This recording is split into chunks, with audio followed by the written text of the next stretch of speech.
giants of the scene make their rise and take their fall. Teams will have to bitter the cold as they get ready to go on into the Major 1 Challengers Open. And lastly, we're hitting the stock exchange floor to talk about who is trending upward and who is trending downward. All this and more this week in Challengers.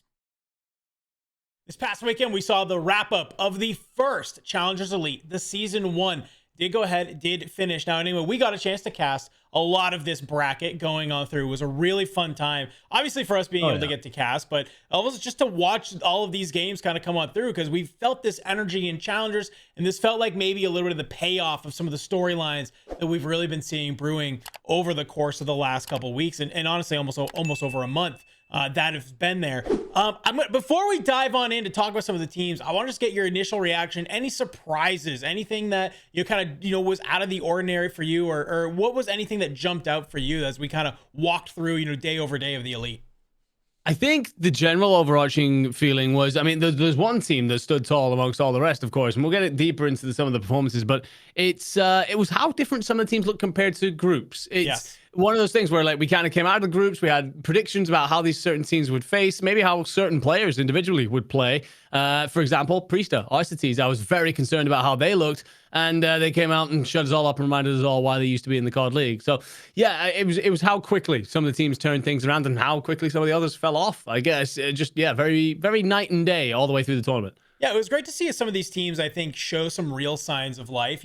Making it to the bracket is one thing. And even in some of those games, if you lost a series, at least if you can walk away with it and say, like, okay, there's enough here. Like, I see enough that, like, we can work on this. We can fix our mistakes. That 5 Fears roster, man, I think was one that really kind of surprised me, right? They did a really good job. Even in some of these series that they lost, they kept it close, right? I mean, it's a 3-2 against 4 Fun Black. It's a 3-2 against Bush. Were right? they both round 11s? Were they? Yeah, I think they were both round 11s too. Yeah, they were deep in the S&Ds. I will know that, right? So, I really was excited about that team, but I want to talk about this Project Notorious team, like you said, because this team, not only obviously do they win, they looked dominant, dude. I mean, they were looking dominant all the way through. We were talking, how many maps did they drop? Like 4? 8. 8. They dropped 8 in the entire tournament. From the start, from group stages all the way through. Absolutely wild, right? And we got to give a shout out to, Awakening is the MVP, 1.25 overall KD. He was having some takeover maps and modes, dude. He was kind of back in his Gigawake bag, especially if you didn't catch it. That last final S&D, for him to be able to ice up just to take Elite 1, wild. He does it on an ace, by the way. Like, that is a statement. That's a way to make a statement.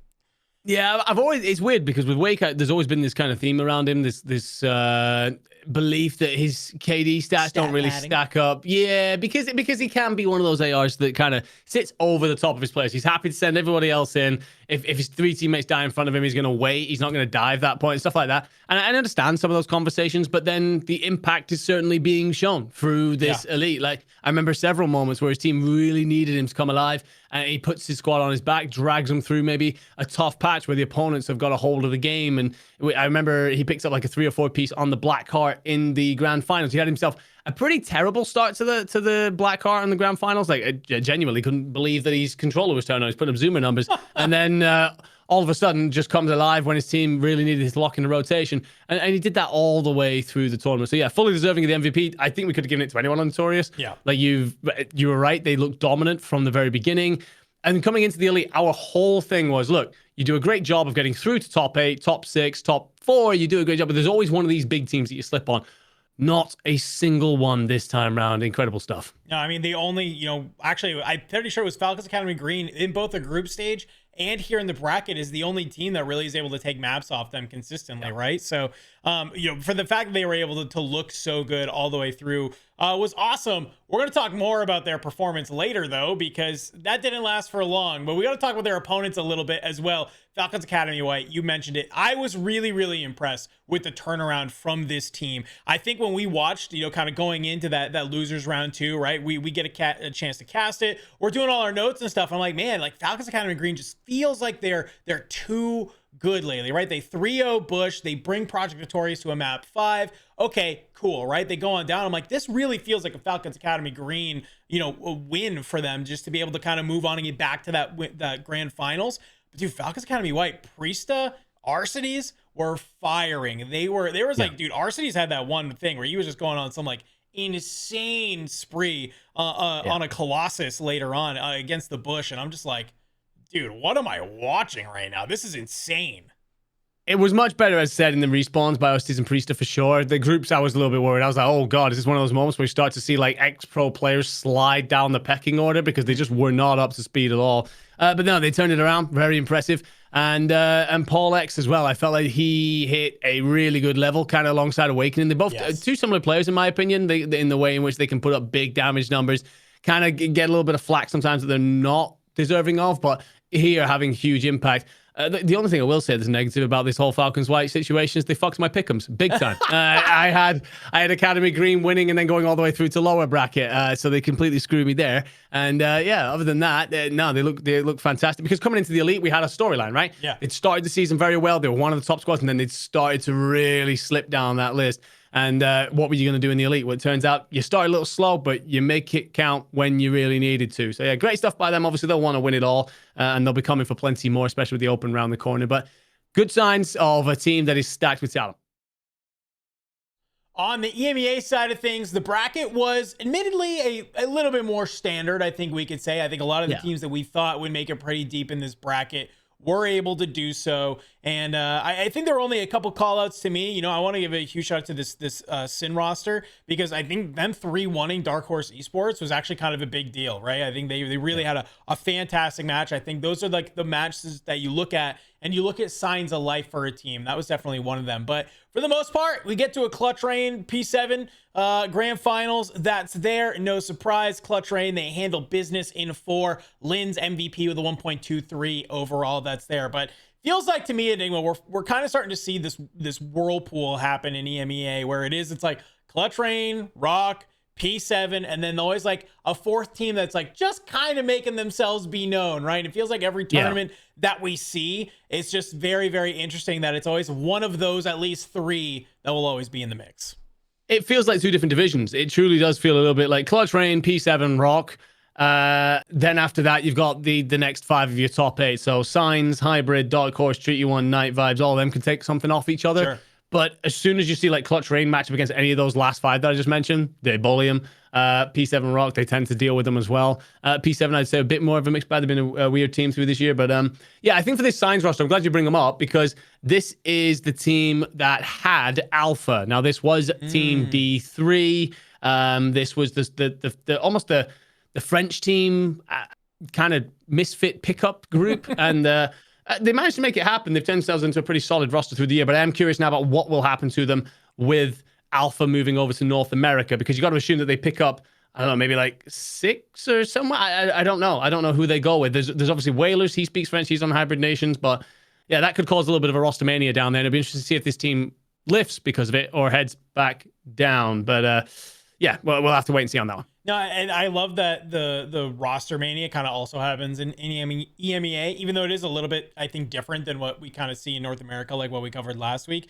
But sometimes it is that shuffling is all you need, right? Who knows? Maybe it is like that could be what that team needs to level up. Maybe it just kind of slots back into a system and they're starting to feel, a little bit better, start feeling good. But yeah, I mean, when we kind of was watching some of those games that was going on between some of these teams, it was like, I think you hit it right on the head. It's like when these upper teams go against each other, really good COD, really great series, usually will go the distance. Like it's a battle. Awesome. That's what you love to see. And then if it's not that, it's just 3-0 Central is what it feels like. I mean, even looking through all of this bracket, right? Like round 1, you have 1 game 5. Okay, cool. Next round, it's all 3-0, 3-1. Like, very rarely were matchups in this going to a game 5. When did they get to game 5s? Oh, I don't know. Winners finals, losers finals, right? Where it's okay, two-thirds of the best teams are now going against each other. So I would love to see at least one more roster level up and start kind of making their way into the mix. That way it's not just these 3 that's always kind of trying to battle it. I would love to see at least one more team that can show up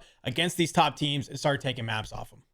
No, I fully agree. I think that the minute EMEA is struggling a little bit with a lack of storylines in some ways, just because of the situation where you have basically these 3 are running off with it. These 3 make it interesting, at least. But Obviously, we then get into all of the arguments around ping and everything. Not that I'm going to do that. I do not care. But yeah, it just turns into a bit of a mess on the timeline. But yeah, I'm glad that we get to see a better version of Project 7. This is a roster that is, this is F. Mythic's Harry Denza, coached in by B-Sport Josh. And for me, this is a team that have looked worryingly fragile through the start of the year. Thought they would be a hell of a lot better. Honestly, thought that this year was, I mean, all of these competitions were theirs to win, basically. Yeah. And they've not really done that. Sometimes hot, sometimes cold. Love seeing them get hot just before the Dallas Open. Hopefully they're going to the Dallas Open. You got to assume so, considering they're oil-backed and the talent that they've got there.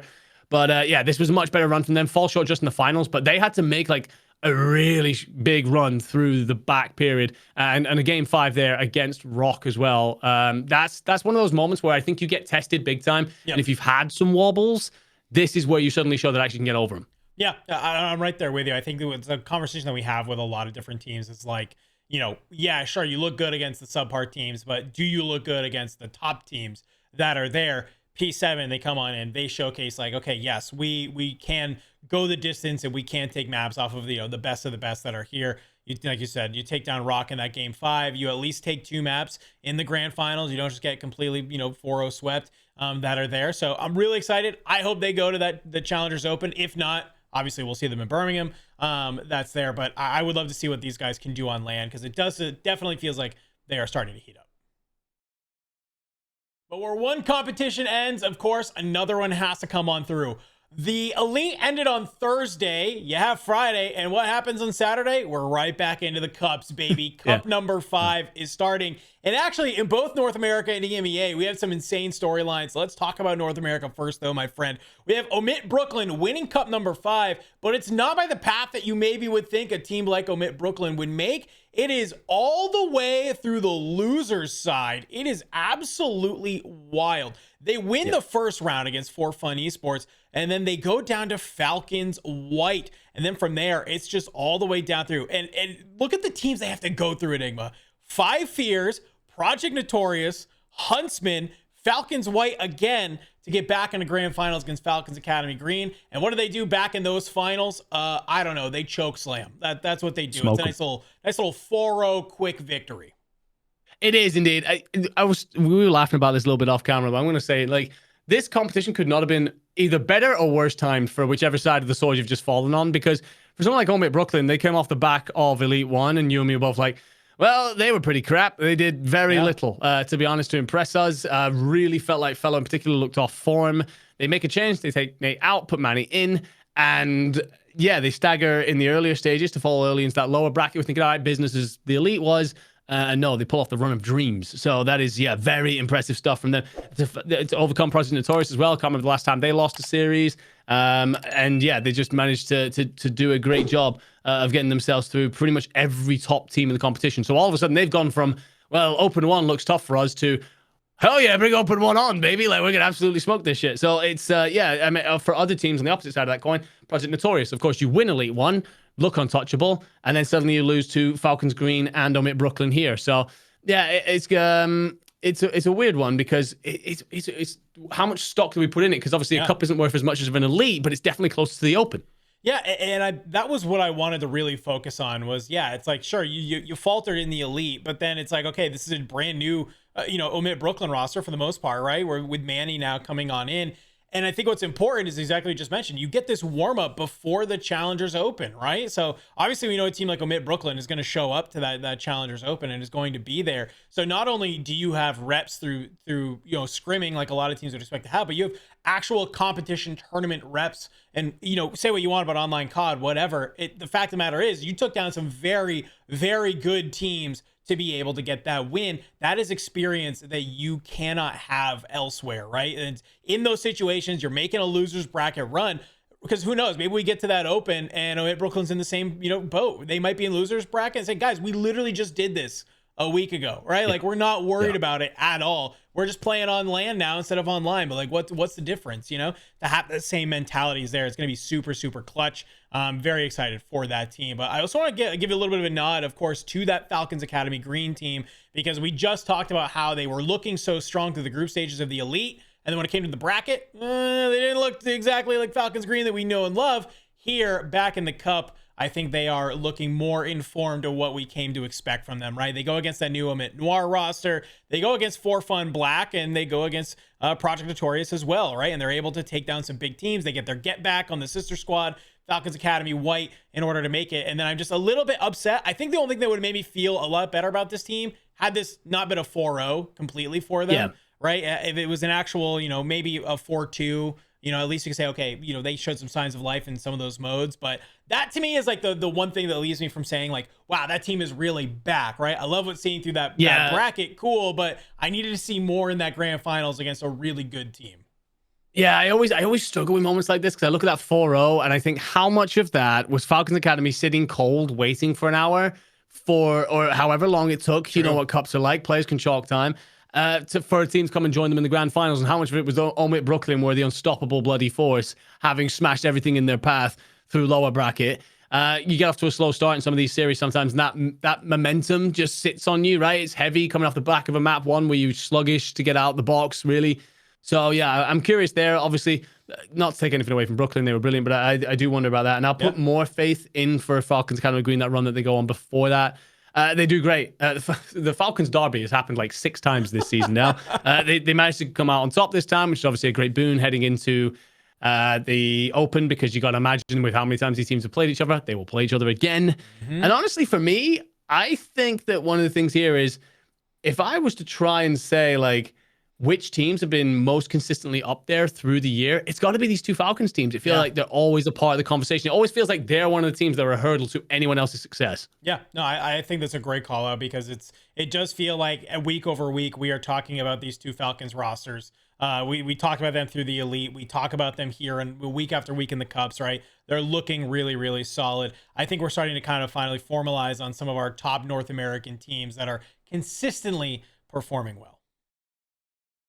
And thankfully, we just kind of talked about EMEA has a lack of storylines. Well, that was until the Cup this weekend, where we actually get some great storylines coming out of EMEA, mainly around Clutch Rain is who we need to talk about, right? They were dominant Enigma. They were looking great. They won Elite 1. Huzzah! Oh my God, they looked awful in this Cup. They did not look good. They get sent in round of 8 to losers and almost lose a game 5 against R8.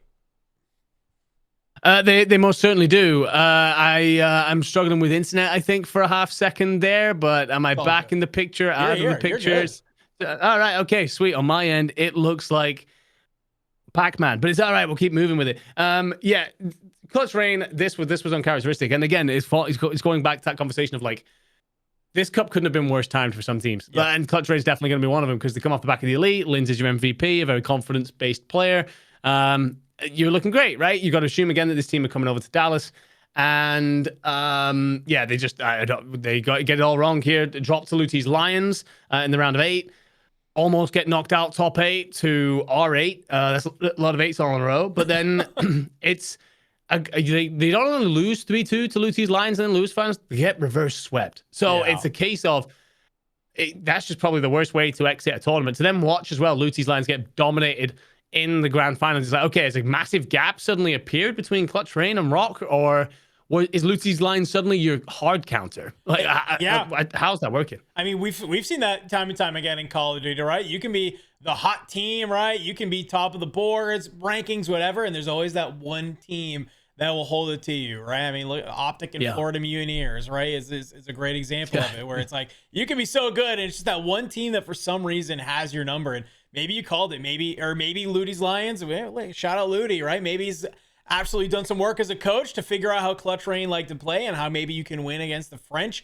I don't know, but kind of was interesting, right, that we saw that on both North America and EMEA, where our Elite 1 winners then have subpar performances in the Cup right after. So I like that we're seeing, it means to me that, hey, guess what? These regions are competitive, and that we at least have some teams that are really holding it too. But the other storyline that we got to focus on is Rock. We talked about them through, of course, that Elite 1. But here, I think they kind of really just showcase, their prowess and what's there. They kind of go on through. It's game 5s for their first 3 series. And their first 3-0 is against Luti's Lions. And then they 4-0 grand final. So I don't know what was going on there, but maybe you just need to get heat up a little bit. But Rock continuing to showcase that they are a top team in the region.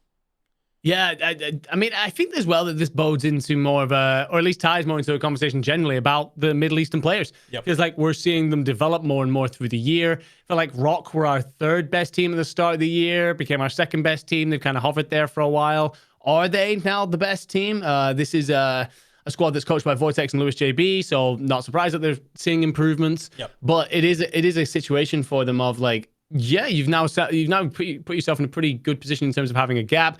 But also in behind them, Lucy's Lions, you have Yafty, you have Faisal, and then fourth is the Alula lineup. You've then got the Light Unlimited line. You've got a bunch of, sorry, not Light Unlimited. You've got a bunch of different players, however, who are, I don't know, just like slowly appearing more and more often that we're kind of going, oh, wait, maybe this region are bringing some talent. I know there's a whole ping thing. Before we get it in the comments again, we don't care. We do not care. And the thing as well, for Lucy's Lions, you've got two players who are not from, who are going to be from like the UK and two players that aren't. So it's like you're not benefiting either side of that sword, and yet they end up looking much better and finishing second. So I'm enjoying this, like this generation that are coming through. They're seeing an opportunity. They're doing everything they can to take it. No, it feels like it's definitely getting there. And I love that you bring up Light Unlimited, because real quick, I also wanted to highlight them. Obviously, they had a pretty unfortunate happenstance in the Elite One, right? They kind of get subbed in last second.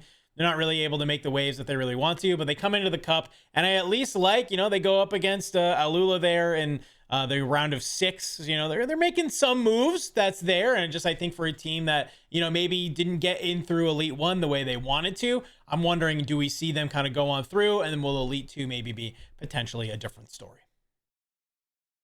Now, obviously, all of this competition is a great warm-up because we have our very first Challengers Open of the year at Major 1 in Dallas coming up this weekend. Now, at the start of the season, we were all super stoked, super amped when we heard that Challengers Opens are going to be guaranteed at every single major. And I think with just all the competition that we've seen, this one is about to, I think, really deliver on some storylines here at Enigma. So before I dive into a couple different points, I think it's cool. Like, what's our kind of expectations? What are we looking forward to with this Challengers Open that's there? Because we've seen so much online COD, we finally get back on LAN. I'll touch on like very quickly about EMEA. I have no idea what any of these teams are gonna look like. Not a clue. Like, are you just beating up on the small kids in the yard over there, or they're all playing like weird COD as it is, and it's just like I don't know whether they're about to come in, do what they did last year, where European teams consistently appeared in like the finals, or they're all about to get bounced out. I'm really hoping it's the former, and I'd love to see the competition between the regions be tight. But yeah, I don't know if I have much faith in that. But obviously it's LAN, right? This is a place, a location where talent really shines through. I have no idea what word that was that I came up with. But for me, I touched on it a little bit earlier in the episode.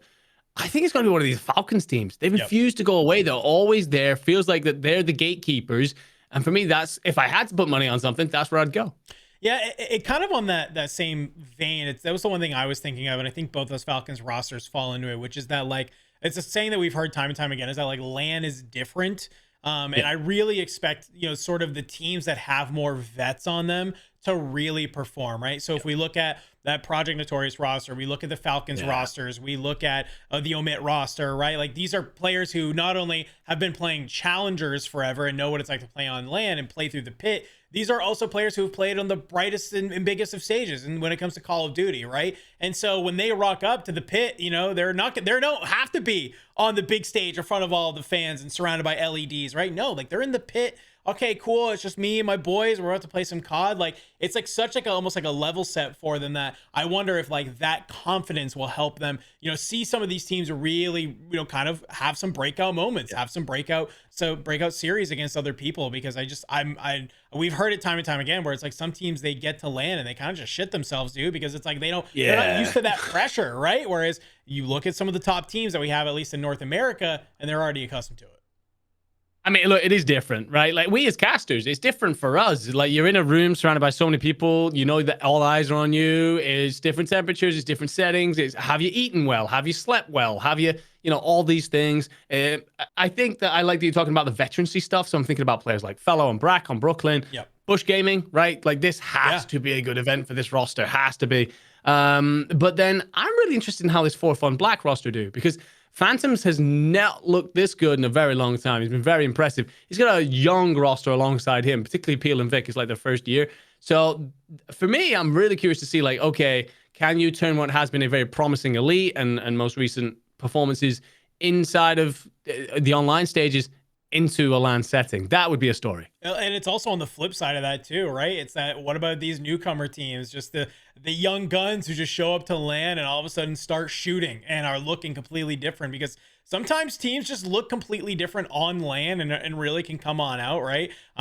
Do we have one of those newcomer teams? I think you also brought up the other thing I want to talk about, which is the EMEA teams that are there. Like, we just watched Clutch Rain win Elite 1, didn't do great Cup 5. This is a very talented roster on LAN. They're used to ping. Like, do they look different? Like, who else from the region is coming on over and maybe can really kind of put it to some of the top NA teams? I don't know. All I know is that I'm dumb excited to see some Call of Duty on LAN when it comes to challengers. I know it's been a lot of online COD leading up to it here, but I think we are going to have some absolutely crazy matchups and series throughout the weekend, my friend.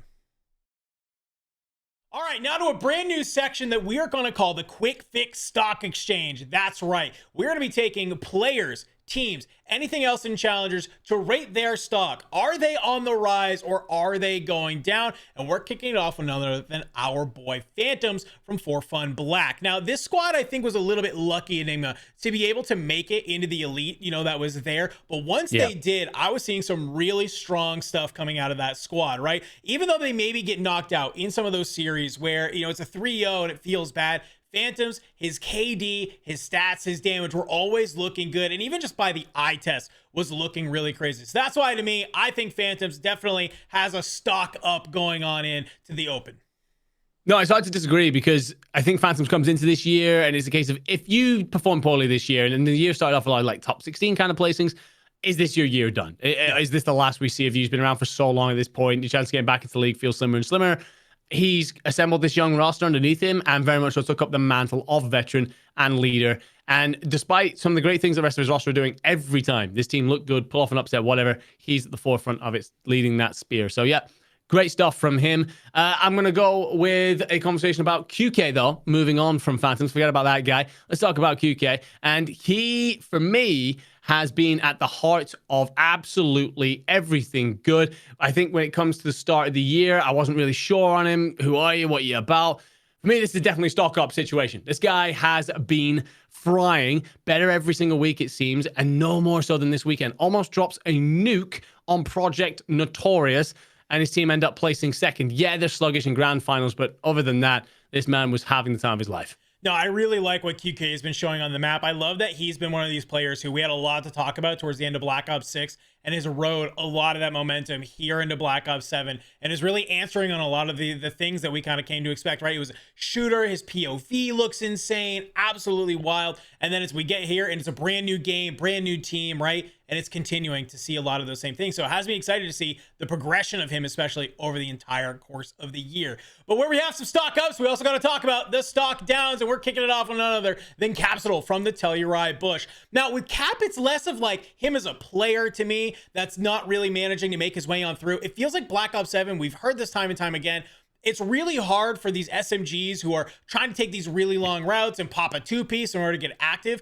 to find success. And it just feels like Capsule is struggling to maybe adapt his playstyle. That's there. So that's why, to me, he is a stock down, but I do think that he can be able to bounce on back. I think once the team really figures out how they want to play, and maybe some of his other teammates can also really kind of help him out with some of the firepower, definitely his job becomes a little bit easier. That was there. But for me, Capsule, a little bit of a stock down after that Elite 1 performance. I think it's a tough one because people are going to come to this and be like, stock down, Capsule's not bad. It's like, I don't think we're saying that. For me, Capsule was the next up in the league. Like, for me, he was performing so well that he was like the guy and everybody else was having to chase his standard. I don't have him in that category anymore. I just don't. Do I think he can get back to that? 1000%. I think, unfortunately, it's not just him that's having the issues on Bush, but it's certainly him that seems to be most affected, maybe because he was such a standout. Yeah, I'm glad that you're having the conversation because the last time I said anything negative about Bush, my notifications filled the fuck up. So let's move forward. Stop talking about any Bush players and talk about Nate. Now, this one feels harsh for me. It's definitely a stock down. He's a young man coming through from the under 18 scene. He had an okay start to the year, but for me, it's a case of Albert Brooklyn looked so bad during the elite, nowhere near the standard that we expect him to be, like not even close. And I'm not going to put any stock into how this weekend's performance went, because you're playing alongside a new misfit ragtag team in Sensor Alpha, and I forget their fourth right now, but it'll come to me later. But it's the fact that Manny is brought in to replace you on Brooklyn, and they win the cup, and they look great doing it. They pull off that loser's run. So for me, it's kind of one of those moments where it's like, well, maybe Nate was the problem, and unfortunately, that doesn't do much for my belief in you. Yeah, and a couple of those series you'd watch, and it really felt like Nate was sometimes struggling to figure out where he kind of fit in on the map a little bit, would sometimes be getting caught out. Didn't have some great stat lines along with some of those series as well. So it is, it's not everything, but it is kind of telling a little bit when you do swap out one player and all of a sudden the team looks absolutely crazy. Now, Manny, I think, also deserves some props on that EMEA Brooklyn roster for obviously being able to help do that. But, Nate had a lot of hype brought to him at the beginning of this season, had a lot of PR going on out, kind of similar to the Aluka, right? Was right going on. And so now we're kind of also seeing that really peter off. And when a team that you're dropped from, really kind of does a complete 180, it's not always a good sign. Always a storyline to be had in Call of Duty Challengers. I know we're both very excited for the Challengers Open this week, and we'll be glued to our screens for maybe reasons yet to be disclosed that's going on there. But it's going to be a really fantastic time, man, to see all these teams finally come together on LAN, battle it out. It's been a lot of talk of who's the best online, but LAN is a little bit different avenue. It certainly is. It certainly separates the boys from the men, right? It certainly does a great job of that. You're going to see some real leaders step up. You're going to see a couple of egos crumble. And I know I'm very excited to watch who ends up on either side of that pitfall or climbing up that mountain, my friend. It's going to be glorious. And it's been an amazing start to the Challengers year. Could not be a better one. And very much looking forward to the drama. All right, well, let us know. Who do you think is taking the Challengers Open #1? Leave a comment. Make sure that you're subscribed so that way you can keep up to date with everything that's going on this week in Challengers.